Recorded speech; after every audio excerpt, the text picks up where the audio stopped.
नमस्कार दोस्तों, स्वागत है आपका हमारे YouTube चैनल पर। दोस्तों, आज हम इस वीडियो में जानने वाले हैं भगवान भोलेनाथ को बिल्व पत्र अर्पित करते समय न करें ये गलतियाँ, वरना भुगतना पड़ सकता है भारी नुकसान। साथ ही जानेंगे कि सावन के महीने में इन 8 दिनों में भूलकर भी न तोड़े बिलपत्र, वरना हो सकता है भारी नुकसान। तो चलिए शुरू करते हैं।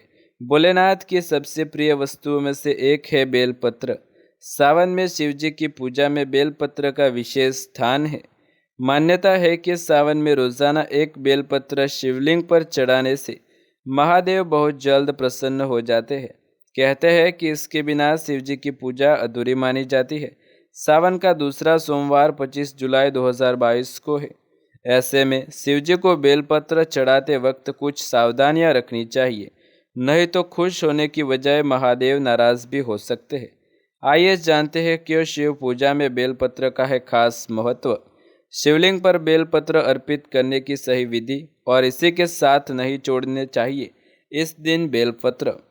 3 पत्तों वाला बेलपत्र भगवान शिव की 3 नेत्रों का प्रतीक माना जाता है। वही कुछ मान्यता है कि यह भोलेनाथ के त्रिशूल का प्रतिनिधित्व करता है। बेलपत्र के 3 पत्ते ब्रह्मा, विष्णु और महेश का प्रतीक भी माने जाते हैं। मान्यता है कि बेलपत्र के 3 जुड़े हुए पत्तों को शिवलिंग पर चढ़ाने से भगवान शिव को शांति मिलती है। बेलपत्र ठंडक प्रदान करता है। शिव पुराण के अनुसार जब शिवजी ने समुद्र मंथन से निकला विष पी लिया था, तो महादेव को पीड़ा से मुक्त करने के लिए देवी देवताओं ने उन्हें बेलपत्र खिलाए थे, साथ ही जल अर्पित किया था। बेलपत्र और जल के प्रभाव से भोलेनाथ के शरीर में उत्पन्न गर्मी शांत हो गई थी। तो दोस्तों, ये तो हमने जान लिया कि बेलपत्र किसका प्रतिनिधित्व धराता है। अब आइए जान लेते हैं शिवलिंग पर बेलपत्र चढ़ाने की सही विधि। सावन में शिव पूजा के समय शिवलिंग पर खंडित बेलपत्र न चढ़ाए। शिवजी मात्र एक बेलपत्र से ही प्रसन्न हो जाते हैं, इसलिए ध्यान रहे कि यह कहीं से कटा फटा न हो। बेलपत्र आमतौर पर 3 पत्तों वाला होता है, लेकिन 5 पत्तियों वाला बेलपत्र शिव पूजा के लिए बेहद शुभ माना जाता है। बेलपत्र हमेशा ऐसे चढ़ाए जिसकी चिकनी सतह वाला भाग शिवलिंग से स्पर्श कर रहा हो। मध्य वाली पत्ती को पकड़कर शिवजी को अर्पित कर दे। जल अभिषेक के साथ बेलपत्र अर्पित करने से महादेव अत्यंत प्रसन्न हो जाते हैं। भोलेनाथ को सावन में बेलपत्र चढ़ाते समय रुद्राक्षदायी मंत्र का जाप करने से मन इच्छा फल प्राप्त होता है। मंत्र ओम नमः शिवाय का भी आप जाप कर सकते हैं। शास्त्रों के अनुसार बेलपत्र अशुद्ध नहीं होता। पहले से चढ़ाए हुए बेलपत्र को दोबारा साफ पानी से धोकर शिवजी को अर्पित किया जा सकता है।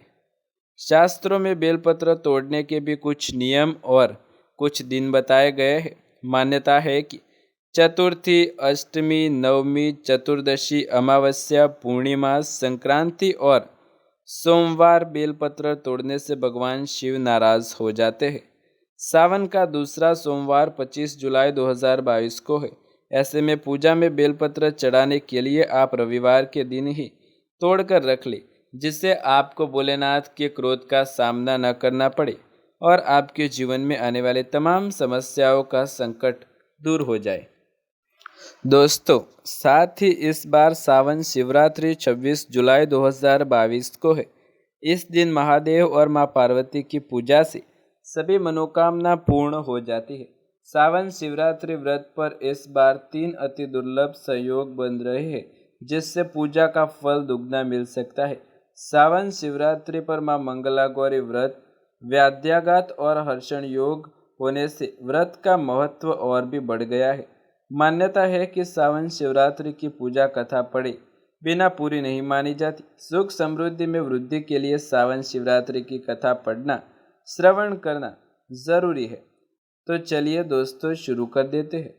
पौराणिक कथा के अनुसार वाराणसी के जंगल में गुरुद्रुह नाम का बिल शिकार एक जरिए परिवार का पालन पोषण करता था। एक दिन उसे कोई शिकार नहीं मिला। उस दिन शिवरात्रि थी, शिकार के इंतजार में वो जंगल में घूमता हुआ एक बेलपत्र के पेड़ पर चढ़ गया। एक हिरनी वहां आई। गुरुद्रोह तीर चलाता उससे पहले पेड़ से एक बेलपत्र का पत्ता और जल नीचे स्थापित शिवलिंग पर गिरी। अनजाने में उसने शिवरात्रि पर प्रथम प्रहर की पूजा कर ली। अनजाने में हुई दूसरे प्रहर की पूजा। हिरनी ने उसे देख लिया और पूछा, क्या चाहते हो? शिकारी बोला, तुम्हें मारकर मैं अपने परिवार का पेट भरूंगा। हिरनी बोली, उसके बच्चे बहन के पास उसका इंतजार कर रहे हैं। हिरनी की बात सुनकर शिकारी ने उसे छोड़ दिया। इसके बाद हिरनी की बहन वहां गुजरी। फिर गुरुद्रोह ने अपना धनुष और तीर चढ़ाया। दोबारा बेलपत्र और जल शिवलिंग पर जा गिरे। ऐसे दूसरे प्रहर की पूजा हो गई। इस हिरनी ने भी अपने बच्चों को सुरक्षित स्थान पर छोड़कर दोबारा आने की बात कही, तो गुरुद्रोह ने उसे भी जाने दिया। कुछ समय बाद एक हिरन अपनी हिरनी की खोज में आया। इस बार भी वह सब हुआ और तीसरे प्रहर में भी शिवलिंग का पूजन हो गया। बच्चों की बात सुनकर उसे भी शिकारी ने जाने दिया। तीनों हिरन व हिरन शिकारी को किए वादे के चलते उसके पास लौट आए।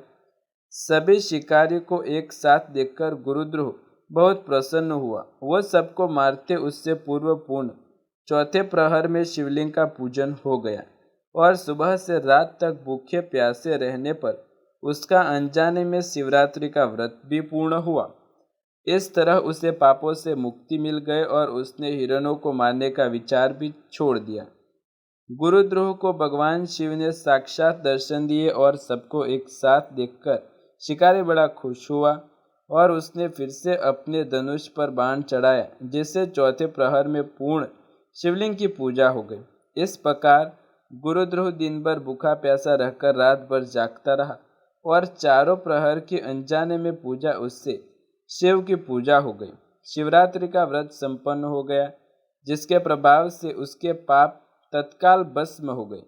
सूर्योदय होते ही उसने सभी हिरणों को मारने का विचार त्याग कर सभी को जाने दिया।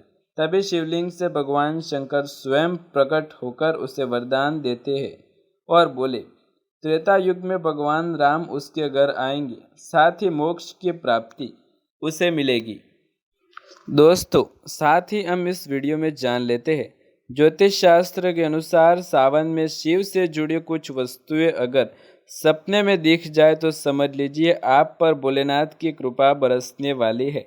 धार्मिक मान्यताओं के अनुसार नंदी शिवजी के गण है और उनके वाहन माने गए हैं। कहते हैं कि सावन माह में सपने में अगर बैल दिख जाए तो समझ लीजिए भगवान स्वयं मेहरबान हो गए हैं। दूसरा है नाग। शिवजी के गले में वासुकी नाग धारण किए हुए नाग देवता का सावन माह में सपने में आना धन वृद्धि का संकेत माना जाता है। साथ ही तीसरा डमरू और चौथा त्रिशूल। यदि ये चार चीजें आपको सावन के महीने में सपने में भी देखने को मिल जाए तो आप अपने आप को सौभाग्यशाली मान सकते हैं, क्योंकि इससे आपके जीवन में पता चलता है कि आपको भोलेनाथ का आशीर्वाद प्राप्त हुआ है। तो दोस्तों, यदि जानकारी पसंद आए तो वीडियो को लाइक शेयर कमेंट कर दे। चैनल पर नए हैं तो सब्सक्राइब करके बेल आइकन ज़रूर दबाएं। ऐसे ही नए वीडियो देखने के लिए हमारी चैनल के साथ जुड़े रहें। मिलते हैं अगले वीडियो में, तब तक के लिए धन्यवाद।